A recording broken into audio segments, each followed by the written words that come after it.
Good morning, Stephen. How are you doing today? I'm good. How are you doing? Very well. You have to have a thick skin and a really tough heart to be able to jump into this story. Wow. How are you able to go in here and keep moving forward? You know, I remember watching the initial siege, which was on CNN for like 51 days, and never having an idea of what really went down in that compound. I mean, the cameras were far away. You couldn't really see the faces in the window. I never really had an idea of who the characters were, what their motivations were. As the 30th anniversary approached, I wanted to find it out. So I just really went down to Texas, started talking to his family, his friends, ex-girlfriends, to really get a sense of where David Koresh came from and what set him on this path to, what was a tragedy. These are family and friends that have never really talked to the press before. I mean, you got on the inside here, dude.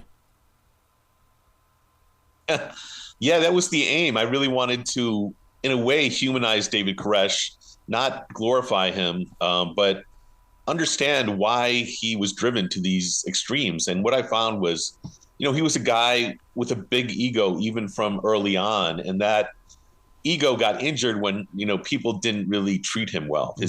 Especially the men in his family. His father abandoned him. His stepfather beat him. There was sexual abuse from his mother's side of the family.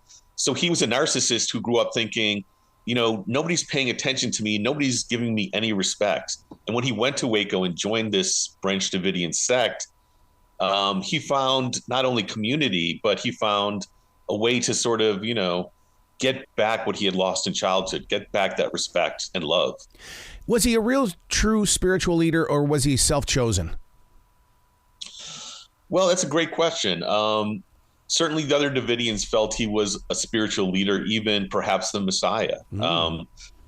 As time went on, the sort of disturbing thing is that he kind of abandons the Bible in a way, and everything becomes about David Koresh. Even if he contradicts the Bible, he's more important than the Bible. You have to believe him and not these words from 2,000 years ago. So, yes, as he gained more power, he wanted more power. Yeah, man, you just put chills right through my spine, because so many of today's leaders, they've got the book up there, but it's their interpretation. And so right away, I start thinking of David Koresh in a situation like that. It had to have started with his interpretation, then it became his word. Yeah. And the thing about David Koresh is he was great in a room. If he got you in front of him, he could convert a lot of people. He was very convincing, brilliant with the Bible, and had these really kind of fresh interpretations that meant that, the apocalypse and the end times were coming in our lifetimes, not another 200 years in the future. He was telling his followers that if you stick with me, you're going to become one of Christ's soldiers. We're going to fight the infidels, and we're going to sort of be the first members of God's new kingdom. So that was a lot to offer people who had been searching for God for most of their lives. The repercussions. I mean, my God, Timothy McVeigh, but aren't there still repercussions even today? Yeah, I mean, especially the far right has taken on David Koresh as kind of a saint or a martyr, because he's seen as someone who the government decided to crack down on and attacked his home and took away his guns. But the thing is, David Koresh, I think, would be very disappointed to learn that he's still a known name, but nobody knows about his theology. Right. He really was obsessed with Revelations and the Bible and the seven seals, but none of that has sort of translated to this obsession on the right with him. He's really kind of an empty figure. Aren't you afraid of his theology? I mean, because sure, I would love to go in there and dig into his thoughts and stuff, but I'm so afraid that I'll carry his ghost forward.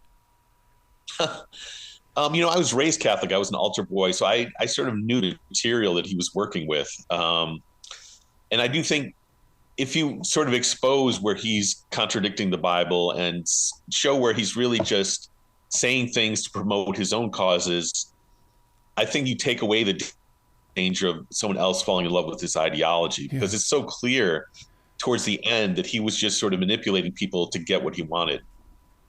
It's amazing how you have planted this story, this investigation, this journalism in this place of now, because a lot of let's go. The last two generations have not. They don't know anything about David Koresh, and they don't know anything about Waco, and this right here is going to start a conversation.